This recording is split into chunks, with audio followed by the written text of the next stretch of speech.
ஊராட்சிச் செய்திகள் வாசிப்பது உங்கள் வாரியம்பாக்கம் வாணி. தலைப்புச் செய்தி: நீர் இன்று அமையாது உலகெனின் யார் யாருக்கும் வான் இன்று அமையாது ஒழுக்கு.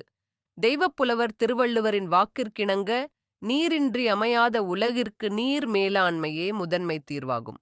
ஊராட்சி நடவடிக்கைகள்: நமது தேவரியம்பாக்கம் ஊராட்சியில் கோடைகால குடிநீர் பற்றாக்குறையை தவிர்க்க போர்க்கால அடிப்படையில் முன்னெச்சரிக்கை நடவடிக்கைகள் மேற்கொள்ளப்பட்டுள்ளன. ஊராட்சியின் பிரதான பகுதிகளில் பழைய மின்மோட்டார்கள் அகற்றப்பட்டு நவீன புதிய மோட்டார்கள் நிறுவப்பட்டுள்ளன. நீண்ட நாட்களாக பயனற்று இருந்த தோணாங்குளம் அண்ணாநகர் பகுதி ஆழ்துளை கிணறு தற்போது புதுப்பிக்கப்பட்டு பயன்பாட்டிற்கு வந்துள்ளது. இது தவிர தடையற்ற குடிநீர் வழங்க ஏதுவாக பழுதடைந்த தொட்டிக்கு பதிலாக புதிய மேல்நிலை நீர் தேக்க தொட்டி கட்டுமான பணிகளும் தோணாங்குளம் பகுதியில் நடைபெற்று வருகின்றன.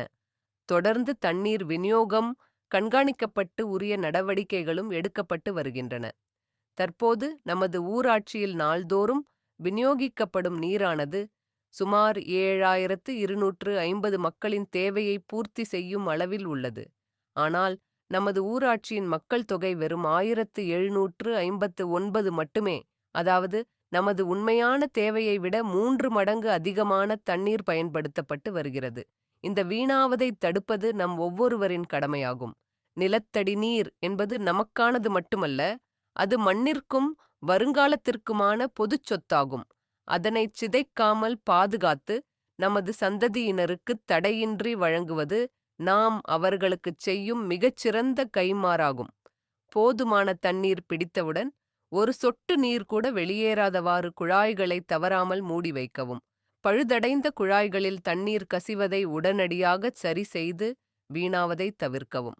உங்கள் வீடுகள் மற்றும் விவசாய நிலங்களில் உள்ள ஆழ்துளை குழாய் கிணறுகள் மூலம் எடுக்கப்படும் தண்ணீர் கூட நமக்கான தனிச்சொத்து அல்ல. அது பூமியில் வாழும் அனைவருக்குமான பொதுச் சொத்தாகும். எனவே அந்த தண்ணீரையும் சிக்கனமாகவும் பொறுப்புடனும் பயன்படுத்துமாறு அன்புடன் கேட்டுக்கொள்ளப்படுகிறது. சிறிய கசிவுதானே என்று நாம் அலட்சியப்படுத்தும் ஒரு துளி நீர் கூட ஒரு நாளில் பல லிட்டர் தண்ணீரை வீணாக்கும் என்பதை நினைவில் கொள்ளுங்கள். சிக்கனமே சேமிப்பு, சேமிப்பே பாதுகாப்பு. இத்துடன் செய்திகள் முடிவடைகின்றன. நன்றி, வணக்கம்.